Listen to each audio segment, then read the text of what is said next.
si hacemos un poco de historia, mi primer contacto fue a través de correspondencia, justamente a Ansel Adams, por el año 62, 63. Yo tenía 22, 23 años y había terminado la escuela de cine. Como yo tenía buen conocimiento del inglés, había aprendido inglés desde chico, y entonces apenas tuve contacto con la fotografía, empecé a leer revistas de fotografía americanas. Ya tenía un buen conocimiento de su carrera, más allá de su estilo fotográfico así monumental y dedicado básicamente a la naturaleza. Eh, Adam se destacaba por haber desarrollado un sistema de exposición que se llamó el sistema zonal y había publicado unas 4 o 5 libros técnicos de fotografía que yo en esa época ya los había adquirido, los había comprado al exterior y me había interesado mucho ese sistema de exposición. Entonces yo me atreví a enviarle una carta contándole mi paso por la escuela de cine, por la fotografía, que lo conocía, y sí, vos fíjate el arrojo, este, si podía hacerme algún comentario sobre algunas fotos que yo le podía mandar. Y efectivamente yo le mandé en un sobre una cantidad de fotos, obviamente en papel, y a los pocos días recibo una respuesta de él comentándome foto por foto. Eso a mí, yo leí la carta varias veces y no podía entenderlo ni asustarlo. Bueno, a raíz de eso quedó un primer contacto que después se materializó en forma, digamos, presencial en el primer viaje que hice a Estados Unidos en 1970, donde justamente, primero fuimos a Nueva York con mi señora y de San Francisco a su casa de Carmel. Adams vivió mucho tiempo en la ciudad de San Francisco, y en la década del 60 se construyó una casa espectacular en el pueblito de Carmel, que es un pueblo de artistas, una casa espectacular sobre el Océano Pacífico, donde tenía su casa y su laboratorio. En San Francisco empezamos a visitar algunos lugares turísticos, puerto de pescadores. Si bien yo le había anticipado por carta que iba a viajar, digo, bueno, vi un teléfono público ahí en el puerto de pescadores, voy a llamarlo a Adams para ver si combinamos la visita. Lo llamo y que me atiende es él. Combinamos un día, fuimos creo que al día siguiente, a los 2 días, y bueno, nos invitó a comer, nos mostró su laboratorio. Nunca vi un laboratorio tan espectacular como el de Ansel Adams. Realmente era una cosa fantástica. Básicamente él siempre trabajó con formato grande, una ampliadora horizontal, no las habituales que son verticales, con la cual podía ampliar fotos a gran tamaño y luego tenía, bueno, todos los requisitos de un laboratorio realmente profesional. Digamos, siempre me llamó la atención la afabilidad y el estilo, digamos, de comprensión y de aprecio. Y yo creo que no solamente en el caso de Adams, y creo que en los otros también, a esta gente, a estos grandes fotógrafos, yo creo que les llamaba mucho la atención que alguien de un país tan lejano tuviera un conocimiento más o menos amplio de lo que era su carrera, para saber qué sabía alguien del otro lado del mundo. Y por eso yo creo que la buena acogida en prácticamente en todos los casos. Sí, en el caso de Adams, tengan en cuenta que desde el punto de vista estilístico, yo no lo admiraba porque yo hiciera algo parecido, porque yo jamás toqué una cámara de estudio. Yo siempre fui un fotógrafo de 35 milímetros y en ciertos momentos de 6x6. Ese era lo más grande en formato que yo usé. ¿Por qué? Porque mi estilo, mi intención era algo, digamos, captar algo fugaz, y lo fugaz con una cámara de estudio es difícil de captar. Y nunca me consideré un fotógrafo que armara una situación delante de la cámara, como sería el caso de un fotógrafo de estudio. El caso de Adams es que él, más que un fotógrafo de estudio, él utilizaba los elementos de estudio ante la naturaleza, porque él es famoso justamente por sus fotos de Yosemite National Park, y la mayoría de sus fotografías, incluso tiene muy buenos retratos, pero son aspectos de la naturaleza. A mí siempre me impresionó, y junto con él, que sería un poco de la generación anterior a Adams, que fue el caso de Edward Weston, también de la zona del Pacífico, era la precisión de la imagen. Es decir, la definición de la fotografía era casi un mapa. Uno se podía quedar minutos revisando cada rincón de la foto y era un regodeo visual. Hay, por ejemplo, en el caso de Weston, que tenía un estilo muy diferente al de Adams, tratar de captar la belleza en un objeto ordinario. Entonces, de pronto tiene hay una foto bastante conocida, donde él pone la cámara casi en el suelo para fotografiar un inodoro. Y ese inodoro tiene la forma de un cuerpo de mujer. Es decir, que él no estuvo fotografiando eso para reproducir como si fuera un catálogo de inodoros, un inodoro, sino que trató de captar de esa forma, relacionarlo con otra forma. Lo mismo con algunas verduras o frutas que de pronto captaba un primer plano y parecía una pareja abrazándose. Es típico de Weston, no de Adams. Adams es más objetivo, y en las fotos de él lo que se ve es no solamente la precisión de la imagen, sino la majestuosidad del paisaje, y además uno lo ve y parece que uno estuviera escuchando una sinfonía de Mahler, porque uno tiene una sensación de amplitud y de belleza. Y esos temas eran todo lo contrario de lo que a mí me interesaba como tema, pero sí me interesaba desde el punto de vista perceptivo y técnico. Yo siempre traté, aún con desventaja, de tratar de obtener la mayor definición posible, de aprovechar al máximo el pequeño negativo de 35 milímetros del cual yo tenía a mi merced. En consecuencia, hay gente que de pronto me dice o me ha dicho en otros momentos que en algunos retratos míos eh, a veces parecen retratos espontáneos, pero con una calidad casi de estudio. ¿Por qué? Porque aparece una cara que parece el mapa de una provincia, y es un rostro, pero es un rostro en el cual se puede, no solamente la importancia del gesto, sino la descripción detallada de la persona. Y eso me interesó. Por otro lado, la, los libros de Adams, libros básicos, Basic Photo Books, que tratan no solamente de exposición del negativo y la impresión y la fotografía con luz artificial y con luz natural, son libros hermosísimos, pero absolutamente técnicos, pero muy bien escritos. Eh, en la descripción que él hace del sistema zonal, que es un sistema donde él dice que es una descripción que yo siempre recuerdo, que el negativo es como una partitura musical, pero la ejecución es la copia final.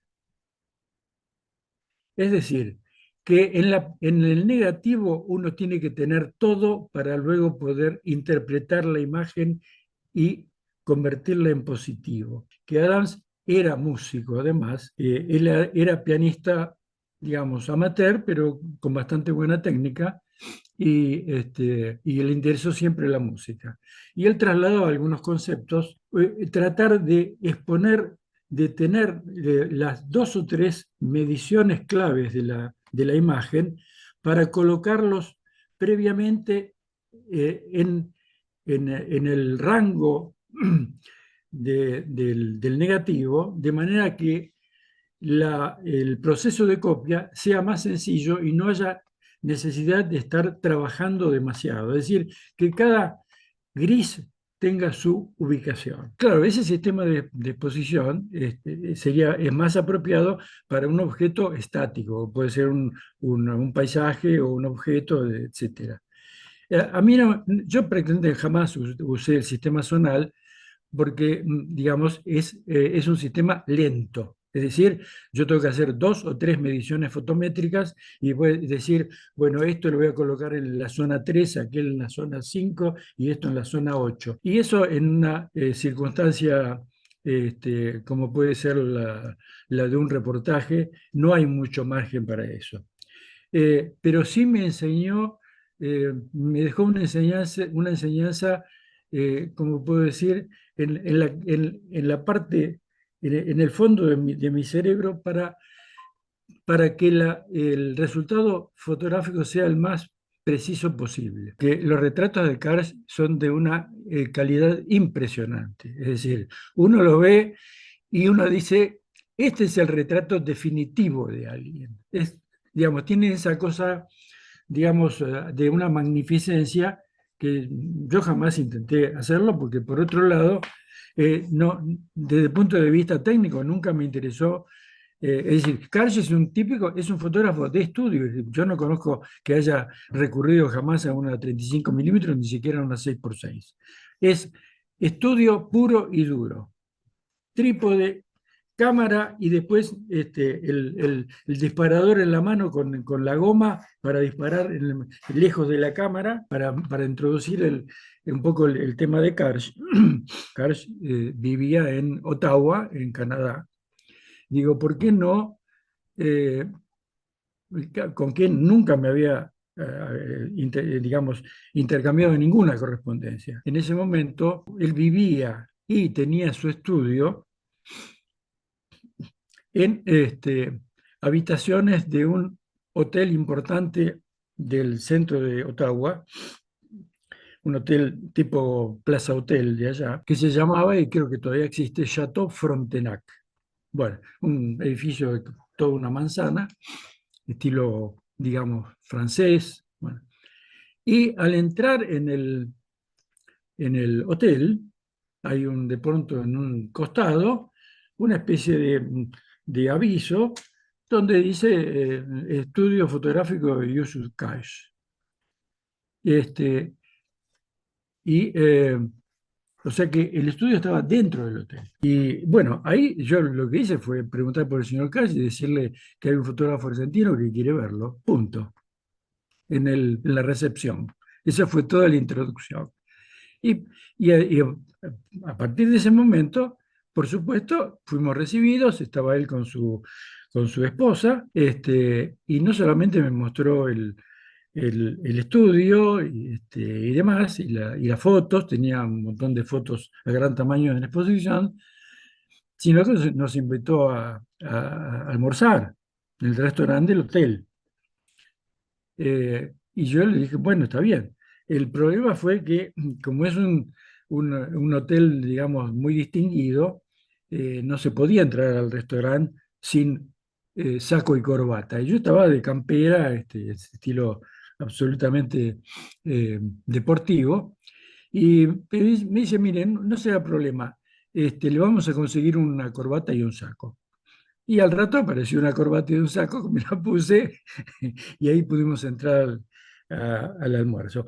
Bueno, Cárcel era un hombre encantador, una personalidad seductora, un tipo Era un armenio clásico, turco-armenio parecería que era, y ahí él me mostró varias fotos, entre ellas una muy famosa que le hizo a Winston Churchill en 1942. Y la historia detrás de esta foto es que en esa visita, que no era la primera que hacía Churchill a Estados Unidos, desde que había empezado la Segunda Guerra Mundial, Churchill estaba tratando de seducir a Roosevelt para que se involucrara en la guerra. Y Roosevelt no estaba en condiciones y solamente le suministraba armamentos mediante un sistema de alquiler y arriendo. En diciembre del 41, el 7 de diciembre, ocurre lo de Pearl Harbor, el ataque japonés. Al día siguiente, Roosevelt se ve obligado a declararle la guerra a Japón. Hitler se la declara a Roosevelt, Estados Unidos, y empieza, ahí ya interviene Estados Unidos en la guerra. Bueno, en ese momento, o pocos meses después, es cuando Churchill aprovecha para insistir y hablar con Roosevelt en otros términos. Y se hace una escapada a Ottawa, al estudio de Karsh. Y Karsh empieza a hacer algunas fotos y hay la foto clásica o más conocida de Karsh sobre Churchill. Churchill estaba posando con su habitual cigarro en la boca. Y Karsh no le gustaba de todo y le parecía que no era una pose que a él le gustaría mucho. En un momento dado, como él disparaba con el disparador de goma separado de la cámara, como en casi la mayoría de las cámaras de estudio, se animó, se acercó a él y mientras con una mano le arrancó, no le pidió que lo sacara, sino que se lo arrancó de la boca. Churchill hizo un gesto más o menos y él aprovechó para disparar en ese momento. O sea, él en ese retrato tiene mucho de periodístico, aunque no lo parezca. Claro, nadie sabe qué es lo que ocurrió, pero Churchill está digamos, un cierto rictus en la cara, de hombre decidido, y Karsh utilizó ese recurso, en ese caso, que le dio un buen resultado. Ahora, más allá de eso, después tenía al lado un retrato de Sibelius, que es excelente, es un retrato, son de esos retratos que, entre otras cosas, sirven para hacer estampillas. Son retratos de estampillas.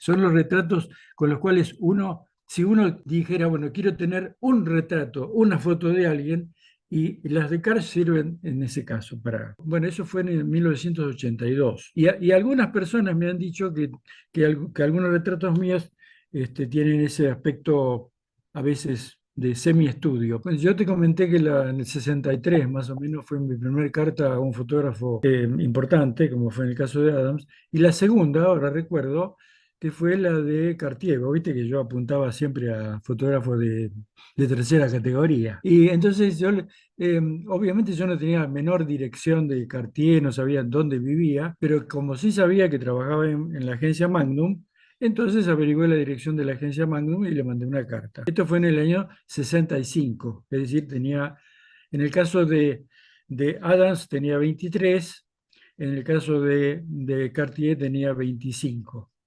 años. En el año 1960, yo tenía 20 años, segundo año de la Escuela de Cine, en la Facultad de Medicina de Buenos Aires, frente a la Plaza José, yo vi por primera vez una exposición de Cartier-Bresson, con las fotos del libro que sacó él en el año 52, que yo por suerte en su momento conseguí una copia. El momento decisivo es el libro de fotografía, creo, más hermoso que existe, con fotos grandes, muy bien impresas. De él, las fotos de Cartier del 30, 40 y comienzos de los 50. Bueno, esas fotos, o parte de ellas, estaban exhibidas en esa facultad, no sé por qué eligieron ese lugar, eran pasillos de la facultad, en fotos de gran tamaño, a mí me impactaron muchísimo. Esas fotos Me acuerdo como si fuera hoy la foto del chico llevando 2 botellas de vino por la calle. Bueno, esas fotos de una naturalidad y precisión que me llamaron mucho la atención. Bueno, y entonces en la carta que yo le mandé en el 65 le hacía comentario a esa experiencia y tengo en mi casa la respuesta. Es una hojita que tiene el logo de Magnum, donde él me contesta en forma manuscrita, en la letra de él, así elogiando que yo tuviera una actitud así de respetar la espontaneidad de la realidad y qué sé yo. Bueno, y ese fue mi primer contacto epistolar con Cartier, a quien recién vi 10 años después, por primera vez. Digo por primera vez porque lo vi 3 veces, no una, tres. El primero fue en el 75, o sea, 10 años después de la correspondencia, que fue un encuentro de lo más extraño. Fue mi primera visita a Europa, el 70 fue mi primer viaje a Estados Unidos, el 75 fue mi primer viaje a Europa, y estando en París, otra vez recurro a Magnum, llamo por teléfono a Magnum y le digo que quién soy, que quisiera tener un encuentro con Cartier. En esa época, 75, Cartier era un fotógrafo semi-retirado, es decir, estaba más dedicado al dibujo que a la fotografía. Y entonces me dijeron, bueno, sí, qué sé yo, vamos a hacer un encuentro. Y la persona que me contacta con Ramón Martínez. Ramón Martínez era un español exilado de la Guerra Civil Española, que fue un personaje importantísimo en la fotografía desde el punto de vista editorial. Fue el director editorial de la revista Cámara, una revista suiza, que creo que fue de las más importantes que han habido. No era una revista técnica como podía ser Popular Photography, sino que era una revista de arte fotográfico. Es decir, el énfasis estaba puesto en la reproducción de fotografías y no había había muy poca literatura técnica sobre cámaras o objetivos. Bueno, entonces, entiendo yo que como yo provenía de un país de habla hispana, encontraron, bueno, este hombre, que es Ramón Martínez, más español imposible, se gestó, o Magnum gestó un encuentro en el departamento de Ramón Martínez en el centro de París. Ocurre que donde vivía Ramón Martínez era una típica vivienda vieja de París, donde el ascensor era algo que todavía no existía, porque él vivía en el quinto piso por escalera a su vivienda. Muy bien, yo con 25 años mi señora no tuvimos ningún problema. Al rato me saludo con Martínez y qué sé yo, y al rato aparece Cartier, que se tuvo que subir los 5 pisos por la escalera. Esto ya no lo entiendo del todo. Porque que un tipo como este se tome el trabajo de subir 5 pisos por la escalera para conocer a un sudamericano de 25 años que dice ser fotógrafo y que admira su obra, hay que tener espíritu. Cartier había nacido en 1908, 67 años en ese momento, no era un chico. Y él entró siempre fue fanático de las Leicas, a pesar de haber sido eh, prisionero alemán durante la Segunda Guerra. Igualmente le encantaba la tecnología alemana para fotografía. Y tenía colgado una cámara, una Leica CL, modelo CL, no era el modelo de M3 o M4, sino que era un modelo más sencillo. Se colgaba y quedaba en forma horizontal la cámara. Y bueno, y nos saludamos y empezamos a hablar. Él hablaba perfectamente el español, vivió mucho tiempo en España, hay fotos españolas de Cartier, y también estuvo por México y un montón de lugares, así que la conversación con él fue bastante sencilla. Bueno, no solamente eso, sino que como él se estaba dedicando más al dibujo que a la fotografía, como agradecimiento por haber lo visitado, parecería, él tenía, además de la cámara, un sobre con positivos 18 por 24, que no eran positivos ampliaciones de fotos, sino ampliaciones de dibujos de él. Y entonces nos autografió, nos regaló un par de dibujos fotografiados, que se ve casi como un dibujo, porque era blanco y negro, no había color ahí, ni había grises, dedicados a mí y a Lidia, mi esposa, que las tengo colgadas en mi departamento. Ahora, lo irritante de Cartier en los 3 encuentros que tuve era que, primero, era una personalidad sumamente tímida, sumamente tímida. Era de una exquisitez de movimientos, un hombre muy cultivado, muy reservado, y mis intentos por hacerle alguna foto fueron rechazados de plano. No pude hacerle una foto en ese encuentro porque él no. Después me enteré, años después, es decir, en ese momento la excusa era que él evitaba que hicieran fotos de él para no ser reconocido fácilmente en lugares públicos donde él estuviera trabajando y entonces fuera una gente que se le acercara y lo molestara y le impidiera trabajar anónimamente como él le gustaba. Esa es la explicación, razonable. Este, pero después de eso, uno busca por internet y hay un montón de fotos de él trabajando. Quizás son fotos que él no autorizó, sino que le sacaron sin que él lo compartiera. En el caso mío, como era un reducto cerrado, yo no podía robarle una foto, cosa que recién pude hacer en el último encuentro, pero son las únicas que pude sacarla sin pedirle permiso. Ya obviamente evité de preguntarle si podía hacer una foto, me iba a decir que no. Ese fue el primer encuentro. Y ese encuentro fue ya más cercano, es decir, ya me invitó a su departamento y me invitó a comer a un ignoto fotógrafo sudamericano que dice que le gusta la fotografía. Hay algunas fotos que van a ver en una calle, una puerta, hay una puerta de un edificio, que es la entrada al edificio donde vivía Cartier, prácticamente frente al Louvre, en una calle muy famosa que es la Rue de Rivoli. La Rue de Rivoli, me acuerdo, es el número 198, creo que se ve en la foto la dirección. Rue de Rivoli 198, París. Esa es la dirección de Cartier. Bueno, y en este caso, bueno, ya era mucho más moderno, aunque tenía un ascensor viejísimo, de esos ascensores franceses bastante raros, chiquitos, abiertos. Uno ve la persona que sube. Bueno, ese es el living del departamento de Cartier. Esa es una réplica de una Leica colgada bajo un cuadrito que él tenía. También, no, ahí estamos hablando esa es otra foto del living. Bueno, estas fotos son del departamento de él, pero de él no pude hacer ninguna en ese almuerzo, nada.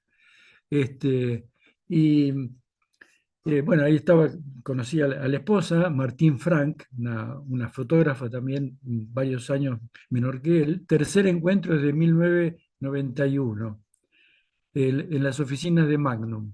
Y esta era una asistente. Bueno, esta es una foto, aproveché que estaba distraído y se la saqué. Sí, no, en el primer encuentro, con Ramón Martínez. Ahí llevé una carpeta que no sé si era la misma que tenía en un viaje anterior. No, no, digamos, la respuesta en todos los casos era muy positiva, pero había devolución, había, digamos, un rapport. Te diría que en realidad mi primer encuentro con un fotógrafo importante, quizá no de la dimensión de Adams o de Cartier, pero sí importante, fue absolutamente casual en Buenos Aires y así de sopetón, es decir, de encontrármelo delante, más curioso, que es el de Arthur Rothstein. Arthur Rothstein fue un fotógrafo importante en la década del 30, un documentalista En la década del 30 se formó una agencia del gobierno que se llamó la Farm Security Administration, donde el gobierno de Roosevelt armó toda una estructura fotográfica para registrar los efectos de la depresión en el campo norteamericano. Bueno, ahí estuvieron enormes fotógrafos como Dorothea Lange, Walker Evans, Jack Delano, eh, qué sé yo, Russell Lee, y entre ellos estaba Rothstein, que tiene una foto muy conocida de una calavera en el medio de un desierto con la tierra cortada. En el año 69, 1969, yo estaba en Editorial Abril y de pronto estaba dentro de la editorial, se abre de par en par una puerta que dividía un ambiente de otro en la editorial y veo que ingresa un señor bajito, pelado, de traje, y yo digo, ¿qué hace Arthur Rothstein en Buenos Aires? Me dije para mí. Es decir, me lo encontré ahí, porque yo estaba ahí, veo un tipo y ¿cómo lo conocía yo? Como yo era aficionado a leer las revistas fotográficas y en este caso muchas veces Rothstein colaboraba y aparecía en la fotito de él chiquita del colaborador o aparecían fotos de él con la foto digamos, del autor, entonces yo lo tenía en la mente, lo conocía de fotografía. Y yo no podía creer, digo, pero esto, ¿qué pasó acá? Yo no tenía la menor idea de que él estaba en Buenos Aires. Entró él con un traductor y con otra gente de la editorial, y ahí, después de eso, me entero, podía ser yo o podía no haber estado yo en ese momento ahí. Eso fue una cosa fortuita. El único tipo de la editorial Abril en 1969 que reconoció a Arthur Rothstein fui yo. ¿Qué vas a hacer? Es mi destino. Bueno, y entonces empiezo a averiguar y ahí me cuentan el trasfondo de esa visita. Rothstein en ese momento era jefe o director del departamento fotográfico de la revista Look, que era la competidora de Life, una revista importante en su momento, mientras Abril tenía convenio con el grupo Time Life y entre otros Disney, qué sé yo, pero desde el punto de vista, el contacto que tenía era Time Life. Editorial Atlántida, que era la competidora de Abril, por su parte tenía un convenio con la revista Look. En ese momento, la organización de fotografía en Abril tenía un equipo muy importante y era lo mejor de Buenos Aires, a equipo de fotógrafos, laboratorio, estructura, y Atlántida había quedado un poco atrasada en ese aspecto. Entonces, lo que hizo fue eh, enviar, en realidad fue un tour de espionaje para mí, mandar a una persona que conocía bien la estructura de un departamento fotográfico, como era el caso de Rothstein, para que metiera las narices en su competidora, que era Abril. A ver qué pasaba ahí. Bueno, él en realidad estuvo, al llegar, tuvo una entrevista con el que es su contraparte, que era Francisco Vera, o sea, Paco Vera, que era el jefe de fotografía de Abril en ese momento. Entonces, cuando yo veo eso, me convertí en yo estuve cubriendo la visita de Rosin en Abril, la tengo yo cubierta. Bueno, la entrevista con Paco Vera, fotos con Paco Vera, estaba él con su mujer, visita al laboratorio fotográfico, cómo era el laboratorio fotográfico, le traen copias por contacto para que él vea cómo se hacía, bla, bla, bla. Bueno, le muestran todo. Y da la casualidad, pues fíjate, las cosas tienen una estructura que uno nunca la sabe cómo se dan, que en ese mes, porque era julio del 69, yo estaba mostrando mi muestra, había inaugurado ya la muestra del Teatro Ópera de las fotos poco conocidas de gente muy conocida. Entonces, ¿qué es lo que hago de absoluto cara dura? Invitarlo a que venga a ver mis fotos colgadas en el ópera. Bueno, Por supuesto, el tipo acepta. Bueno, entre las que le mandé hay varias fotos de él mirando mis fotos en el ópera. Después un día fuimos qué sé yo, a comer carne a un restaurante con la mujer. Este, em, Se sorprendió en ese momento, que era bastante más económico, del grosor de los bifes de chorizo que se servían en los restaurantes argentinos. Él decía, esto es una locura, porque eran bifes de 10 centímetros de ancho, más o menos. Bueno, una charla muy interesante sobre la fotografía en Estados Unidos.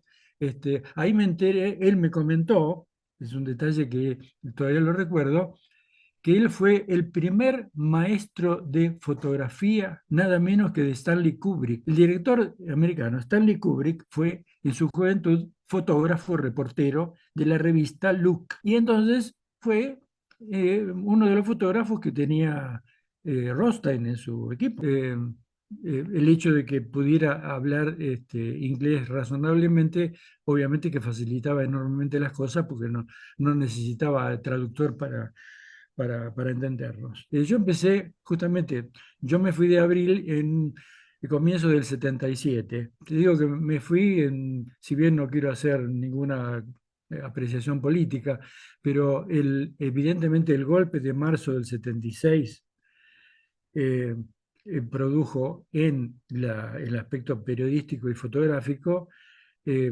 digamos que una disminución drástica de material interesante. Es decir, todo tenía, digamos, estaba todo muy controlado, te diría que eh, no solamente en el caso mío, si mucha gente o se fue al país o se dedicó a otra cosa. Y yo me quedé hasta enero, no, febrero del 77. Y en el transcurso de ese año, digo, bueno, ahora que la otra alternativa era, qué sé yo, buscar un trabajo similar en, ¿qué quedaba? Si no era Abril, era Atlántida, otro lugar no había. Y como la situación general era lo mismo para todos, no tenía mucho sentido el continuar una relación de dependencia de fotografía porque no, ¿cómo te puedo decir? No había mucho clima. A pesar de que yo había atravesado por distintos regímenes que no eran democráticos, pero ese ya era particularmente restrictivo bueno, y entonces se me ocurrió, digo, bueno, si bien yo conocía el movimiento de las agencias, digo, puedo tratar de ver si puedo representar alguna agencia del exterior acá y al mismo tiempo, a través de esas mismas agencias, colocar material mío en el exterior. Esa fue un poco la idea. Ya había, sí, en esa época estaba una agencia, Sigla creo que era, sí, de César Sichero. No fui el inventor de eso, no, para nada. Eh, pero te diría que más que nada lo que había, excepto en el caso de que te mencioné de Sichero, era la representación de agencias del exterior en Buenos Aires y nada más. Es decir, era gente que distribuía material, pero no había la doble vía de enviar material de acá para afuera. En el caso eh, por ejemplo, de Capa, Cornel Capa.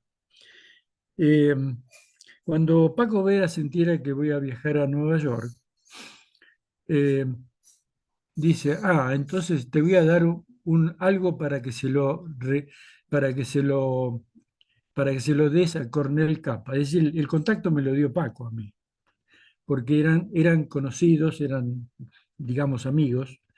¿Cuál era la relación? Paco Vera, antes de ser director de fotografía de la editorial, había sido corresponsal de Life en español, y había, bueno, trabajado con revistas del exterior. Y creo que el contacto con Capa estuvo un par de veces en Buenos Aires trabajando, Cornell. El primero fue con la caída de Perón, en septiembre del 55. Hay fotos de él tomadas de la Plaza de Mayo, de gente festejando el golpe a Perón. O sea, él estuvo luego, digamos, unos días después, pero fotografiando los efectos del golpe, en septiembre del 55. Y ahí se conoció con Paco Vera.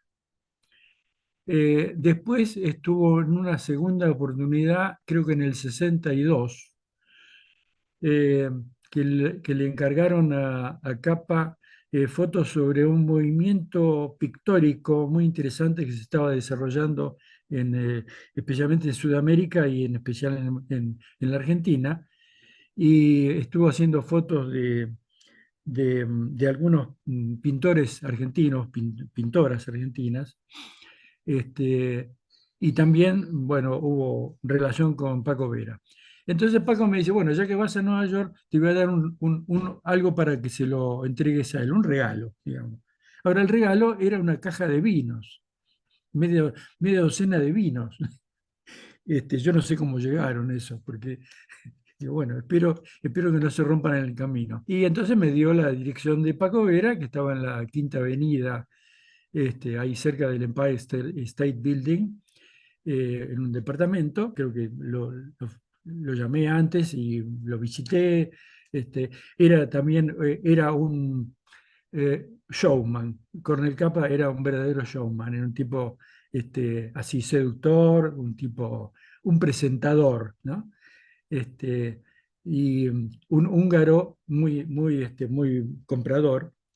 Y bueno, en eso creo que tiene bastante de lo que parece haber sido el hermano, porque el hermano era muy seductor también. Conociendo mi actividad en Buenos Aires, me invita, él formaba parte de una asociación de fotógrafos que todavía existe, que es la ASMP, que es la American Society.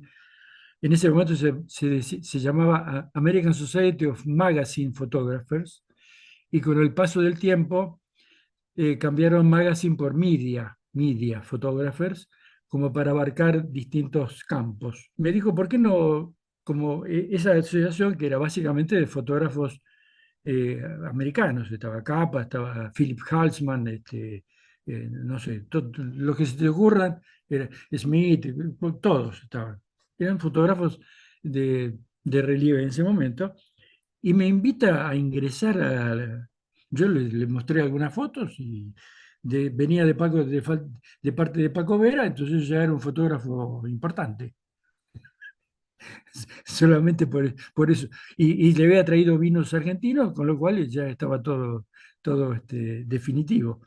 Y bueno, y en el año 70 ingresé como socio, que todavía ahora soy socio vitalicio, porque después de 30 años de pagar la anualidad, ya te incorporan como socio vitalicio.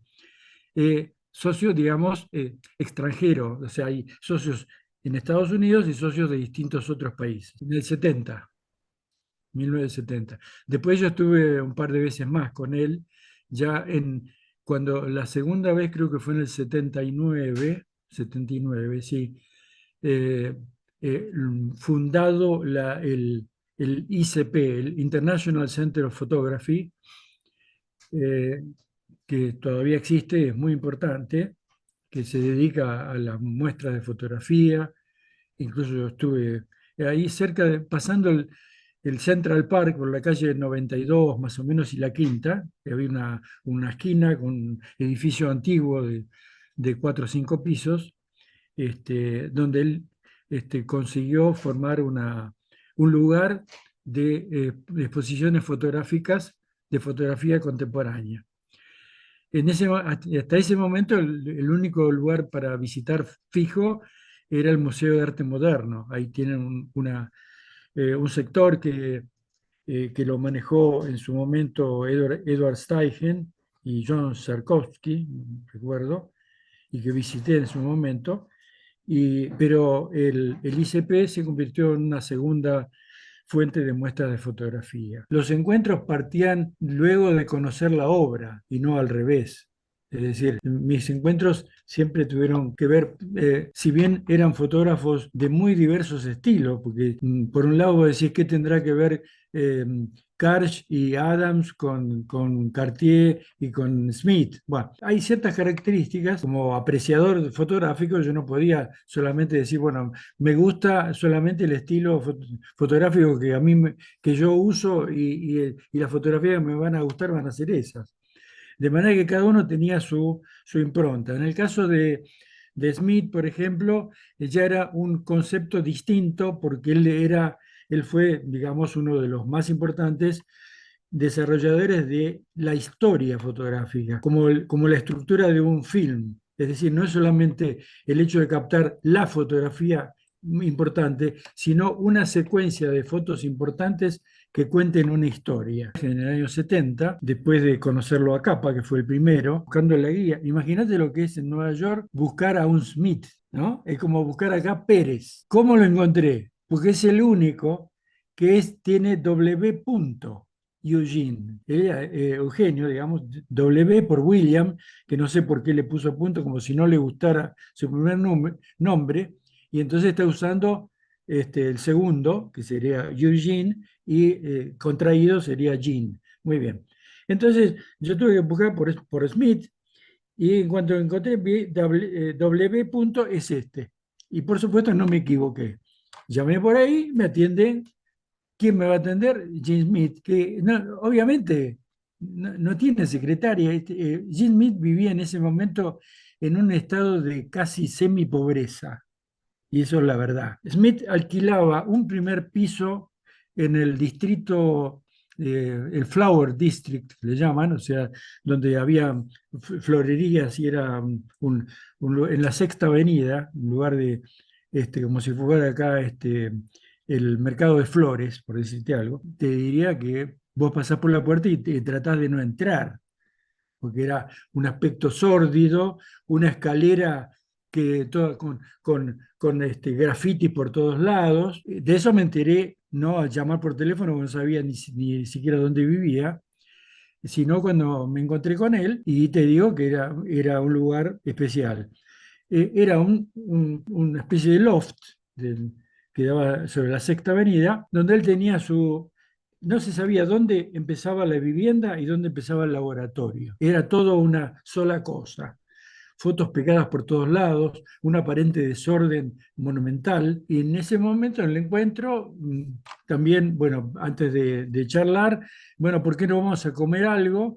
Y, y nos invitó a un restaurante que estaba enfrente del lugar de él, de comer un pollo, no sé qué, comimos ahí, y después volvimos al departamento, y fue ahí donde yo les mostré mi carpeta y tengo algunas fotos que les tomé en ese momento, y que le dedicó bastante tiempo, porque fue hojeando las fotos y haciendo algunos comentarios. En el caso de Smith, que creo que ha sido uno de los fotógrafos, bueno, no sé si ustedes saben que hay una película bastante reciente que se llama Minamata, donde relatan la vida de Smith, especialmente, justamente cuando yo me encuentro con él, es unos meses antes de que él se decida ir a Japón a hacer la, la serie de fotos de Minamata, donde no solamente lo castigaron y lo golpearon, y qué sé yo, tuvo un episodio bastante traumáticos. Y en ese momento él estaba armando una exposición en el Museo Judío de Nueva York, el Jewish Museum, una exposición que tuvo mucho éxito, de una cantidad enorme de fotos. Y yo recuerdo, con respecto a su estilo, a la diferencia, voy a decir, bueno, ¿qué diferencia hay entre el estilo periodístico de él y el que puede ser el Cartier-Bresson? El de Cartier-Bresson es, te diría, es la visión de un pintor fotografiando una realidad. Es decir, la proeza de Cartier es la de lograr, él no es que compone la foto, él encuentra una situación casi compuesta ópticamente en una fracción de segundo, y hay, además de la espontaneidad del momento, hay todo un concepto pictórico en la foto. Es una cosa rara. Lo de Cartier es algo raro. En cambio, lo de Smith tiene mucho de dramático, de sentimental, de heroico. Hay cosas de la guerra. Es más el de un típico reportero. Mientras que Cartier era como un pintor dedicado a fotografiar, que además, justamente en el final de su vida, de alguna manera eh, se reivindicaba con el dibujo, es decir, él tenía esa tendencia a lo pictórico y al dibujo. Con respecto a lo de Smith, hay una foto de él que sacó en un episodio, en una serie que hizo en España en el año 52, en plena época de Franco, creo que un pueblito que se llamaba Villa de Leitosa o algo por el estilo, donde mostraba distintos aspectos de lo que era el campo español en ese momento. Una foto clásica de él, o muy conocida, es la de una señora en la puerta de la casa arrojando agua a la calle con un cuenco arrojando agua a la calle. En una charla que tuvimos con Paco Vera en la editorial, estudiando esa fotografía, resulta que esa fotografía no es una fotografía espontánea y real en el sentido de haberlo captado en el momento que ocurría, sino que parece que fue reconstruida. Smith vio una señora que tiraba agua a la calle. Le dijo, señora, ¿usted no podría volver a hacer eso que hizo? Y se preparó fotográficamente. La señora volvió a repetir lo que había hecho unos instantes antes y él hizo la foto de eso. Y con Paco teníamos, yo con mis principios de mis veintipico de años, digo, pero eso está mal periodísticamente. Eso no es retratar la realidad, eso es reconstruirla. Y Paco me decía con mucha sabiduría, si tú no traes la nota que te piden, te echamos. Es decir, que la nota, la foto hay que traerla sí o sí. Fotografiando la realidad cuando se presenta y si uno tiene suerte de poderla fotografiar en el momento en que ocurre, o reconstruyéndola posteriormente. Esa anécdota, obviamente, incluso siguiendo con este tema, todavía permanecen serias dudas de si la foto de Robert Capa del miliciano, del soldado que cae herido en España, si fue tomada en el momento real en que ocurre o es una reconstrucción.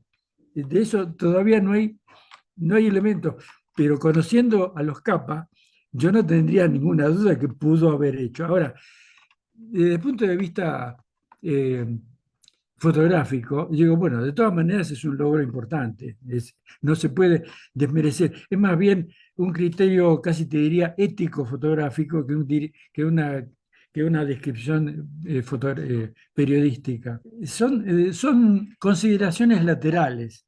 La foto es importante, está lograda, sí, es verdad. Y bueno, en definitiva, de la otra manera vos tendrías que descartar eh, todas las fotos que se preparan, todas las fotos de estudio serían descartables. Este, incluso los retratos de Carcio o cualquier otra cosa que está preparada delante de la cámara o dirigida, porque un aspecto que se puede señalar de la diferencia entre un retrato de estudio y un retrato periodístico, como el que yo solía hacer, es que en el estudio siempre el fotógrafo de estudio, siempre es el director de la situación, siempre es el que está armando o eh, colocando colocando luces, cambiándolas, eh, haciendo, la persona que va a un estudio dice, bueno, ¿cómo quiere que me ponga? ¿Cómo quiere que me ponga? Y yo en una situación fotográfica, yo no quiero que se ponga de ninguna manera, yo quiero que sea delante mío, que sea. Y eso es distinto. Es un, también revela mi incapacidad para preparar una situación. Yo no me sentía, digo, ¿qué le puedo decir? Estoy seguro que lo que le diga va a ser una foto dura, es decir, lo que yo le podría decir, o de menor importancia, que lo que la misma persona hiciera por sí mismo. Bueno, en el caso de la guerra civil estadounidense, que es de 1865 al 70, ahí ya había un problema de tipo técnico que lo imposibilitaba, es decir, había emulsiones lentas, todo era con trípode, con cámaras grandes, de manera que era imposible fotografiar acción y todo lo que se podía fotografiar era luego que había terminado algo, o una lucha o una batalla, y se encontraban con lo que había quedado en el campo de batalla. Pero es verdad eso, incluso en el caso de, me hizo acordar de una foto de Arthur Rothstein, el fotógrafo que conocí en el 69, esa foto que yo mencioné de la calavera sobre una especie de tierra cuarteada, no la versión, sino la seguridad de que esa fotografía no es la reproducción exacta de lo que él encontró. Es decir, él encontró eso, pero no lo encontró en la situación que se fotografió. Lo que hizo él fue mover esa calavera y colocarlo de manera que la luz produjera una sombra que fuera la que él quería para la fotografía. Es decir, de alguna manera lo armó. Ahora, el sujeto en sí no cambia demasiado, sigue siendo una calavera sobre la tierra, pero él estuvo, de alguna manera, no es que él fotografió así como lo encontró, sino que lo armó, bueno, lo coloco de tal manera que la luz le dé determinado dramatismo bueno, esos son recursos que en algún momento en fotografía eh, siempre se usan. ¿No? No, era un aventurero, era el típico fotógrafo, no solamente aventurero, sino que era de un arrojo especial, tipo, estuvo en la guerra de Corea, este, tuvo innumerable cantidad de episodios donde salió lastimado y hospitalizado. Era un tipo que no se rendía ante nada. Era, de alguna manera, te diría que lo más parecido a Robert Capa en una generación posterior. Fíjate que Robert Capa murió pisando una mina en Indochina. Bueno, que lo que fue después Vietnam heredado por los americanos. Ese tipo de vida, por supuesto estuvo en la guerra española, digamos del corresponsal de guerra, el fotógrafo corresponsal de guerra, o del hombre que lo de Minamata, por ejemplo, fue una historia impresionante, que fue justamente en el 71, el año siguiente que yo lo conociera, y que fue la última historia este, importante que él hizo. Él falleció en el 78, muy joven, 58 años tendría, sí, menos, en un accidente. eh, ca- Se golpeó la cabeza en un bar, qué sé yo, no estaría del todo. Era un hombre, lo desalojaron del lugar que yo conocí al poco tiempo, a los 2 años creo, lo desalojaron porque no pagaba el alquiler. Es decir, un hombre de una vida desordenada. No, el caso de Kertész es un fotógrafo, te diría, incluso eh, mayor que Cartier, es el mayor de todos ellos, es de 1890 y pico, más o menos. Yo lo conocí en los últimos años de su vida, lo conocí dos veces. En el año 82, estando en Nueva York, también me conecté telefónicamente con él, con la secretaria, y lo fuimos a visitar ahí en el centro de Nueva York. Y eh, él tenía, en ese momento tenía un hermano en Argentina, o sea, una familia que se había dispersado con motivo de las guerras europeas. Y bueno, pero era un tipo que había hecho, qué sé yo, fotos a Eisenstein en su estudio.